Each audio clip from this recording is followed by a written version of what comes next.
Yo, yo, yo, you're listening to Keep on Tolkien, the internet's #1 podcast for Tolkien shit. I'm Danny J. I'm here with Joel. How's it going, guys? And we're about to do episode 3, Why the Hobbit movie sucks. But today, we're going to talk about why it kind of doesn't suck sometimes. We wanted to switch it up because it got so insanely negative. We're really glad that you guys stuck through us for those 2 episodes. Real negative. But so we wanted to end it on a positive note. This 3-parter. So Right. that's what today's episode is about. Mhm. But we're going to start it off with our daily Tolkien excerpt. Today was my choice of excerpt, so I'm going to read something off. A little context: the portion that I'm going to read off to you guys is an excerpt from Tolkien's The Lays of Beleriand, specifically called The Lay of Luthien. This is going to take place in the First Age rather than the Third Age, where I take it the large portion of Tolkien's fan base is more familiar with the Third Age, Lord of the Rings, Hobbit, and all that such. Mhm. This is going to take place in the First Age. This is thousands of years prior. Way back. And this is going to... The world is literally a different place. Incredibly, physically, geologically, very Yeah, different. It's different. Things are different. And it's a lot more magical. It's beautiful. It's the Elder Days, as you may the have Elder heard. Days is what they'll refer to it as. You've probably heard Elrond referring to the Elder Days, or maybe Gandalf or Gandalf. Galadriel.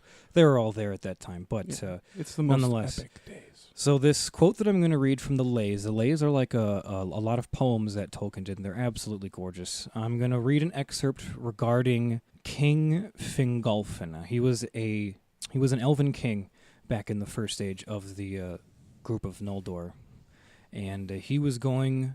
This quote is explaining him riding north in rage to go challenge the primary source of evil at the time, which is not Sauron, as most people might think. No, sir. Sauron is actually quite small compared to this motherfucker. Sauron was Third this banana. Yeah, Sauron was this guy's captain in his army at one point. We're talking about Melkor, also known as Morgoth. He's more or less the real pain in the ass. Yeah, he's way more powerful. He's a much bigger deal. He's essentially you might call him like the satanic figure in Tolkien's world. So this is told from a perspective of a different character, kind of reflecting on what happened with Fingolfin. So here we go, guys. This is a good one, guys. Listen up. So this is an excerpt from The Lay of Luthien, Canto 13.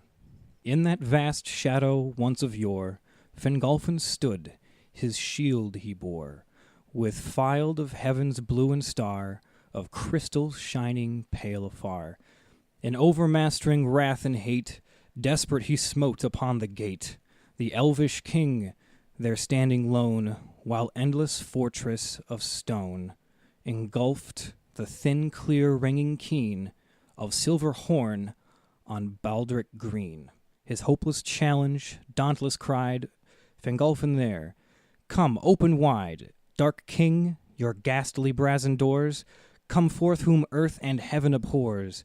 Come forth, O monstrous cavern lord, and fight with thine own hand and sword. Thou wilder host of banded thralls, thou tyrant leaguered with strong walls, foe of Valar and elvish race, I wait thee here. Come, show thy face. Then Morgoth came. For the last time, in those great wars he dared to climb, from subterranean throne profound, the rummer of his feet a sound of rumbling earthquake underground.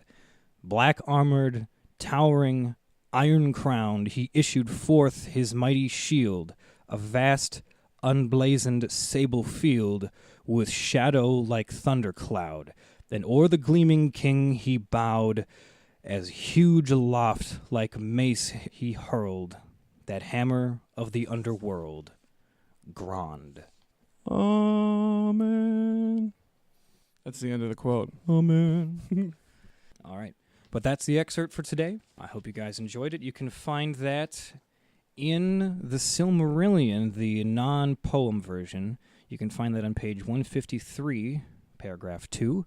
Or if you want to read the lay that I read off to you, that, like I said, was from the Lay of Luthien, Canto 13.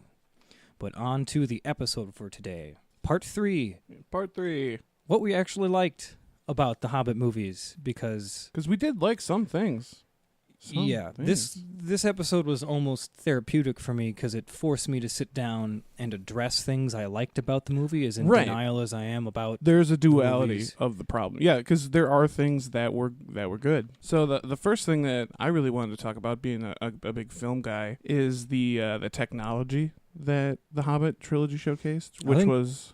I think that's really the best thing they did in this movie. That's I was amazed by the tech, because by what we mean about the tech is the high frame rate. They shot it in 48 frames per second rather than 24. It was a very pretty movie, and they did a very good job with that. And the HFR, the high frame rate, was a great choice to show, especially the kind of like battles that they showed, because in high frame rate you can see motion more clearly, which a lot of people think makes it look more fake, which is a good argument, but at the same time, it looks insanely real to me. And you can see every stroke of every sword in every battle.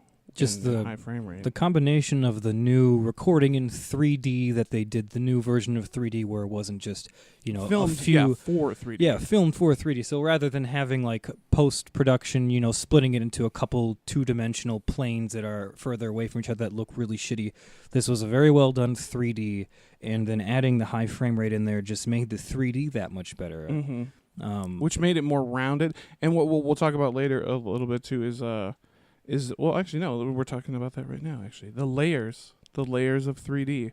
In specific scenes where you can really tell the layers are the White Council scenes. The White Council and everything in Rivendell was fucking gorgeous. Yeah, Rivendell was like it was like we hadn't seen Rivendell up until this point. It was Rivendell 2.0. Yeah, it was crazy, the amount of layers of three-dimensional planes that they had, and all the waterfalls. And how crisp and clear the waterfalls were in the high frame. I really liked their version of the Moon Room too. Yes. Under a waterfall on some crystal table. It was really gorgeous. I dug it. It was pretty good. Yeah, the Moon Room was great. I really like the Moon Room. That's some real Noldor shit. Like they would really take that shit. Noldor would be happy. I also really liked how the high frame rate and the 3D worked together in the scene with the spiders in Mirkwood. Yeah. I was absolutely blown away sitting in my chair watching those spiders move around because their movements were so fast and so crisp, and you could see everything that was going on. It was unreal. I was actually kind of I started getting shivers. My hair's standing on end when I was watching those spiders move around. It was the arachnophobia. Yeah. In you. It was getting to me. Yeah, I know some people that can't straight up. They won't watch the Shelob. Like my girlfriend won't watch Shelob. Like she's like that. Fuck that. No. I've had a couple of people walk out on the Shelob parts in Lord of the Rings. They do. Peter Jackson does disgusting creatures well. I mean, he always has. One thing that we also wanted to give props to, sort of on the same subject, is the art director for the movie. We thought the art directing was actually pretty good. Pretty on point. Whoever that was, we probably should have looked it up. But whoever that was, did a really, really good job. Well, I know some of the stuff from Del Toro was still left over. Like Del Toro's version of Mirkwood is more or less what they went with, from my understanding, and a couple other things. I know they scrapped Del Toro's version of Smaug, but I actually liked the version of Smaug that they came up with. I thought it was an appropriate dragon. Yeah, I had no complaints on the dragon. And Cumberbatch?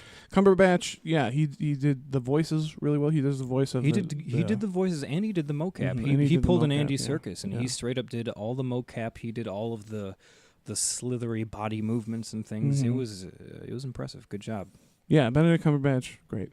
And that's another thing like that.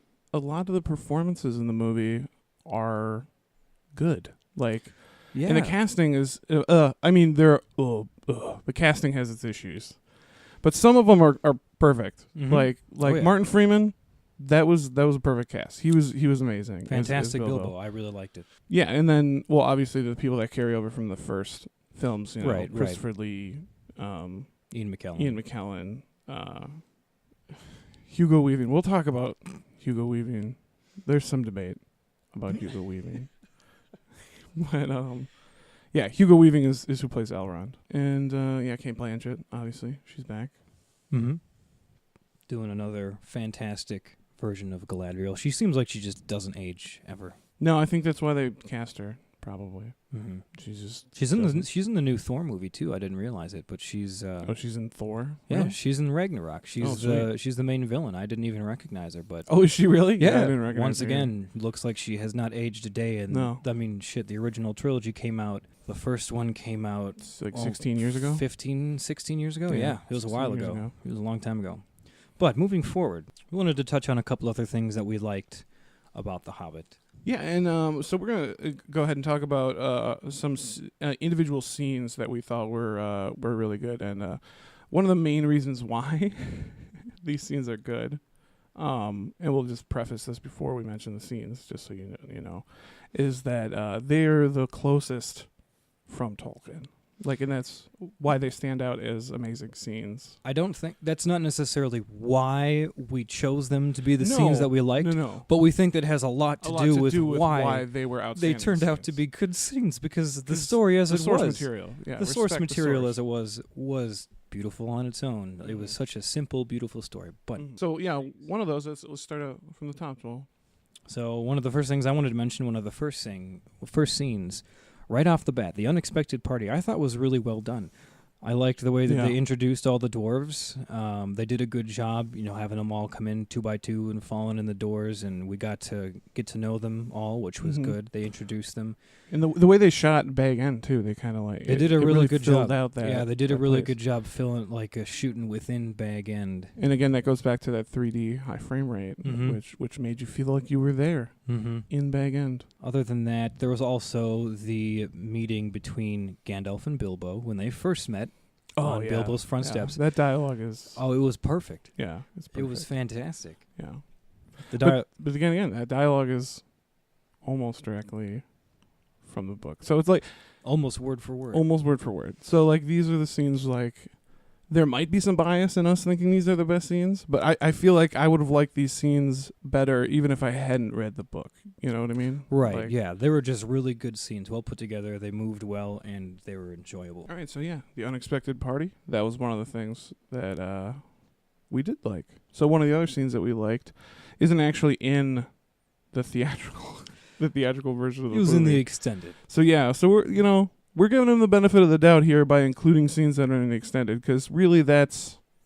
Extended cuts don't count. Like, you know what I mean? Like, they're extra material. It's not like you don't get to... It's not a redo.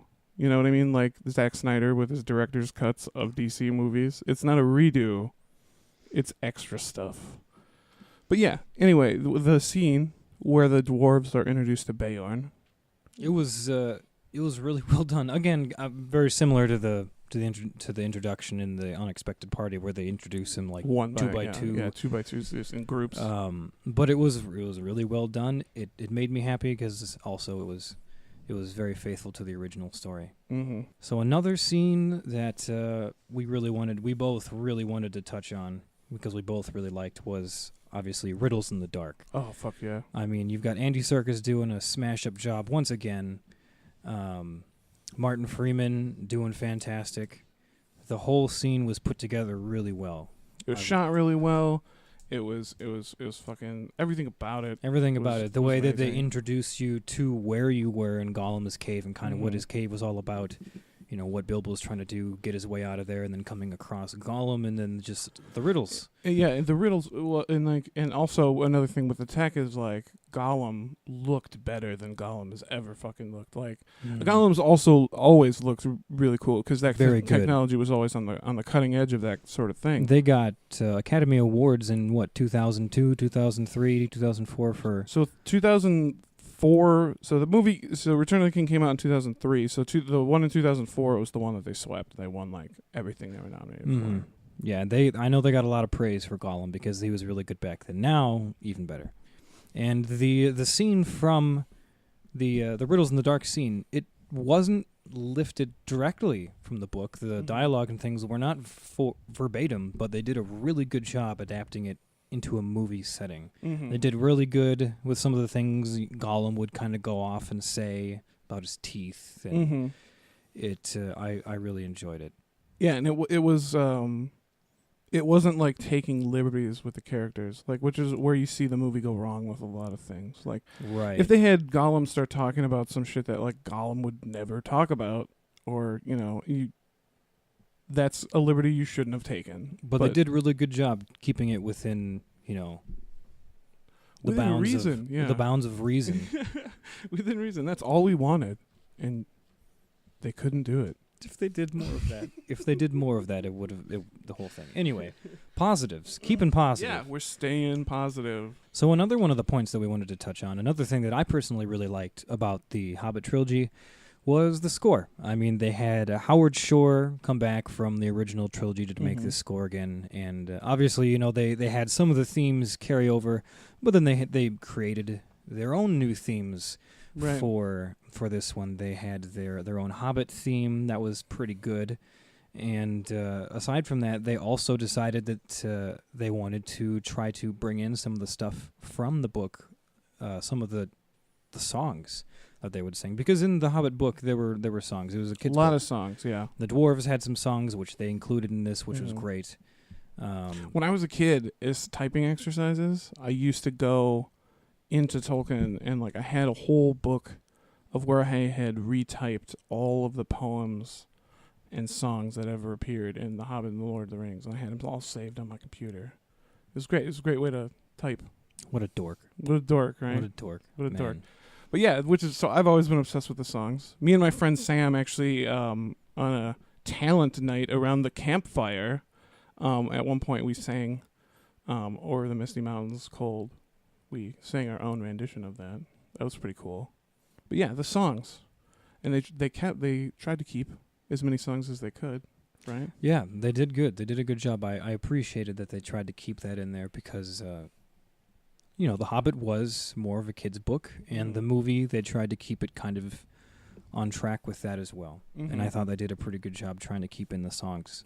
And the songs weren't super corny, too. No, they did. Nice. They did a good job putting them together. Mhm. Over the Misty Mountains Cold was a really awesome, It's really somber. a really somber, dwarvish. I don't want to say a chant, but A hymn. almost. It was almost like a Gregorian. Yeah, Gregorian. That's some Catholic shit. Look it up. That's going back to childhood days. Our Catholic roots. When Daddy beat me. Tolkien was Catholic too, so it's all good. But one of the greatest things about the Hobbit trilogy that a lot of people might have not even noticed is a cameo by the great Stephen Colbert. And what a lot of people don't know about Stephen Colbert, well, a lot of people who know Stephen do know this, is that he's a Tolkien expert. And he's actually beaten everybody who's ever worked on the Lord of the Rings movies in Tolkien trivia contests. So when we say he's an expert, we mean he's an expert. Like we aspire. Like Fran Walsh and Philippa Boyens, who write the fucking Lord of the Rings and Hobbit movies, lost in trivia contests to this man. I mean, are you really surprised? But And really, he's one of the only reasons we started this podcast. I mean, he is basically. We aspired to get him to listen to this. Yeah, like, just that we're gonna. Yeah, when we have enough episodes, we're gonna direct message him on Twitter about it. And if you guys want to do the same, that'd be super cool. So if we have enough get people, our fan base to harass Stephen who's ever listening to this, just forward the link to Steven and be like, hey, they want you on this show, and like. I was only aiming to get him to listen to it. If we actually got him to say anything on the show, even if it was pre-recorded, I would probably poop my pants. Right. But I mean, this show is so hip and cool and hilarious that why wouldn't he want to be on it? Right. I don't understand. I don't get it. We're so with it. Yeah. So Steven, we love you. Hope you're listening. If you're listening, we're entirely grateful. We're entirely grateful, and we liked your cameo. Yeah, and we would actually really like to hear how you really feel about the Hobbit movies. Because I know you, Steven. I know you. You've never met the man, but I know you. But I know you. And one of the big things that's really good about the Hobbit movies, which I was really, really, really excited about, was the inclusion of the White Council and the Necromancer. And although the White Council, again, shafted Círdan the Shipwright, who's not in the council. Círdan. We love you, man. We love you, man. Shout out to Círdan. But we really appreciated the White Council of the extra things that Peter Jackson decided he wanted to throw into this unnecessarily long trilogy. The White Council and everything that was going on there was actually very cool to see, because that is originally only included in the appendices and the unfinished tales. There's the quest for Erebor and the Unfinished Tales. If you haven't read it, it's kind of porn for anyone. It's pornographic For anyone that has read The Hobbit and the trilogy.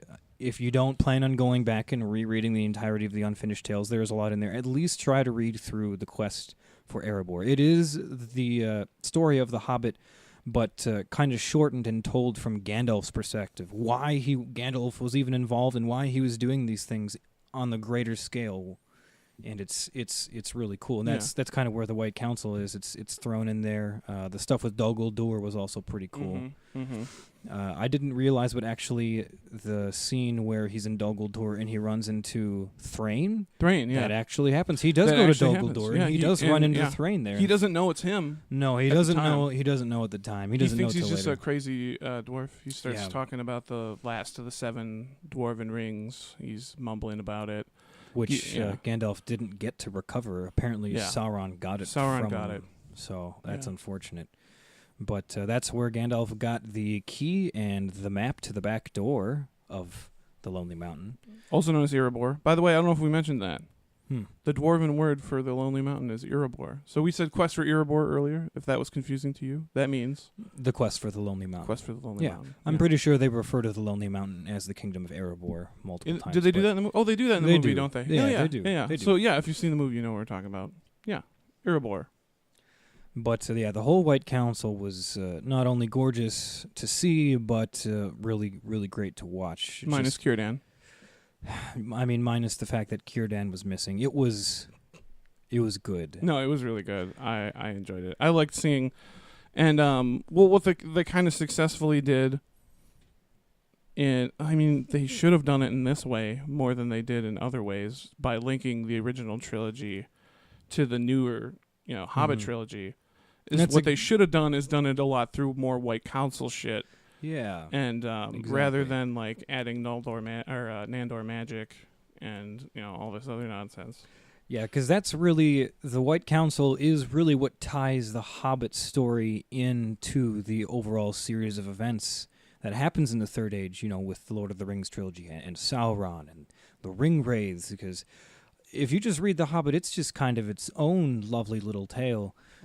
But then you read the trilogy, and you're wondering, the trilogy, all this stuff has been going on for so long. They mention Sauron being around, and they mention the War of the Ring and all this stuff, and the quest for Erebor and the stuff that happens with the White Council and the appendices. That really ties in the story of the Hobbit into the trilogy. Why did Gandalf want to even get involved in this? Well, it's because he was worried about Sauron coming back.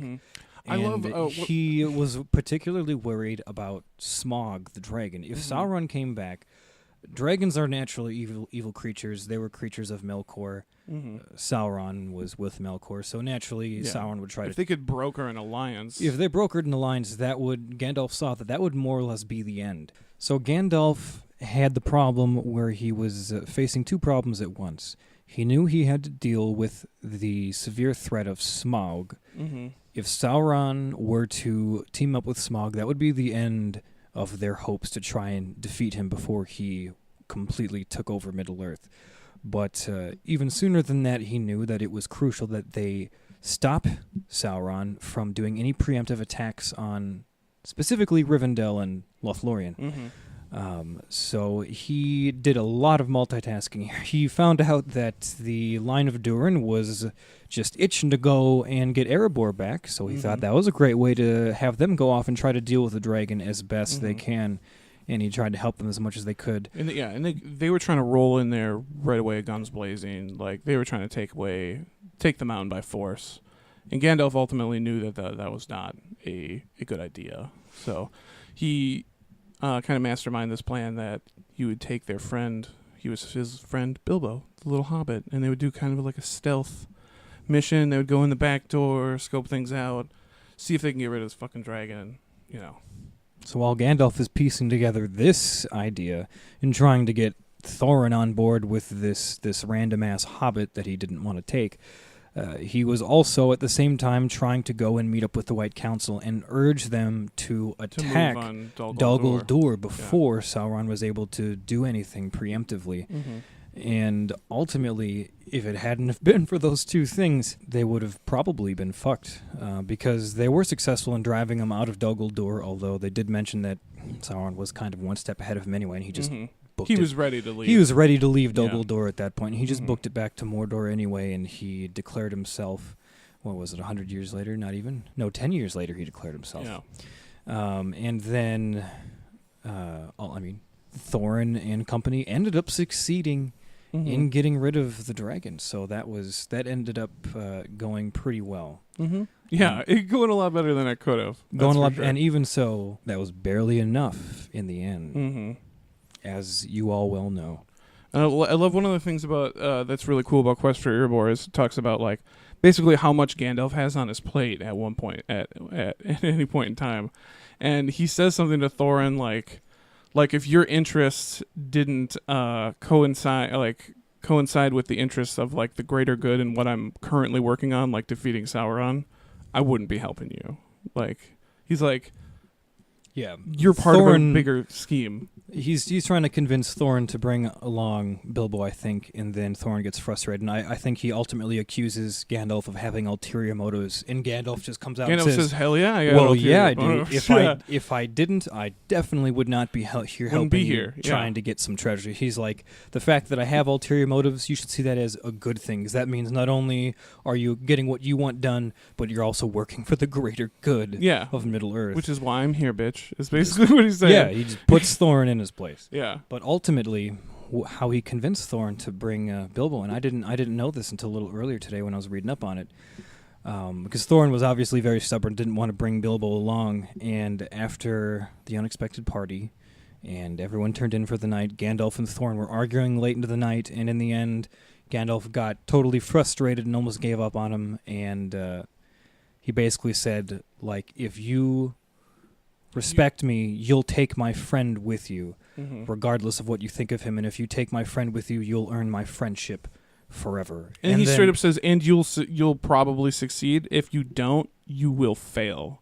He says, like, if you do not bring the Hobbit, you're going to fail. Like, but separately, he brings up the fact that Bilbo's his friend, and if you will take my friend with you, regardless of what you think of him, then I will be your friend. And then there was a brief explanation about how dwarves are actually very in tune with the idea of honor and friendship. Yeah, and they're good friends. That's ultimately what it came down to. He respected Gandalf's friendship and said, okay. Yeah. So it was really a favor from one friend to another. In the end, which ended up being good for everybody. Good for everyone. Everyone won there. Well, except for Thorin, he died.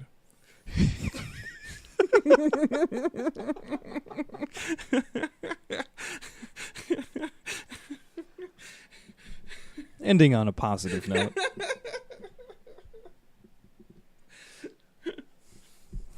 Spoiler alert, if you have not seen this, we hope you'll watch it anyway. All right, so we ran out of some positive things to talk about a lot quicker than we thought we were. And that's okay. We're really glad we ended it on a positive note. Yeah, and that's the thing. And we don't want to get negative again, because we could really, honestly, we could go back and talk about more shit we hate if we wanted to. After we recorded the first episode, we realized that there were a lot of things in the first episode we forgot to bitch about. And then after we recorded the second episode, we realized there were a lot of things we forgot to bitch about. But we're trying to... Like the rabbits. We didn't talk about the fucking rabbits. The fucking Rustabel rabbits. These are Rustabel rabbits. Yeah. What about the Gundabad War? These are Rustabel rabbits. He wasn't even at the fucking White Council. He was supposed to... Anyway. Yeah. I'm not bitching. But that was episode 3 of our 3-parter. We're really glad that you guys stayed with us through all 3 of these. I know the first 2 were probably a lot to get through, but we wanted to end it on a positive note for you guys. Yeah. We're excited to move past The Hobbit and get on to some more Tolkien-related stuff. The nitty-gritty, as it were. The real good shit. Mm-hmm. The way that we want to do the podcast going forward is I've seen a lot of other Tolkien podcasts are more like book clubs where they just go through the books one by one and go through stories in chronological orders. Mm-hmm. We absolutely want to do that to an extent because we want there to be enough structure for you guys to, keep on Tolkien with us. But we also want to dig deeper. We want to. We don't want to just be the people retelling another story that everyone has. We want to actually give you our favorite parts of the Tolkien universe. We're going to pick out for each episode. We're going to make our own subject, and we're going to start. We're going to start at the top layer and maybe review stuff that people can relate to, and then we want to dig you deeper into the really good, the meat. And ultimately, the goal of our goal is to make you love this shit as much as we do. That's all that we want. We want to share our love with you guys, which maybe not have been so evident in the past couple episodes where we just bitched, but we really want to share. It's out our of love, though, Yeah. So we want to share our love for the Legendarium, and we're gonna pick the coolest parts that maybe will make you more inclined to sit and read this shit. Because it's not easy. I'm not gonna say that this, especially the first age, The first stage is more or less... It's hard to digest. It's hard to digest simply due to the volume of dense. places and names. Yeah, very That's dense. the hardest thing about it, but the stories there are absolutely gorgeous. The majority of Tolkien's writing is First Age, Elder Days stuff. And that's what we're hoping to introduce people to. Yeah. So our next episode... We're gonna talk about a familiar face. Somebody you might know, but probably don't know all that much about, really. Sauron. The Dark Lord. The Dark Lord himself. Also known as Myron, Thu, Telvildo, and Gothaur the Cruel, right? And we're gonna get into all of these for you. We're gonna break it down. We're gonna give you Sauron's been around since the very beginning. Granted, he wasn't very prevalent in the early days, but as soon as another character that some people might recognize, Melkor, came around, that's when Sauron was his number 3, and you start to see him doing some mischievous things. So we'll break that down for you in our episode 4. Yeah. So please listen, subscribe on iTunes, check us out on SoundCloud if that's not your thing. Just keep on listening and as always, keep on Tolkien. Thanks a lot, guys. Thanks for listening.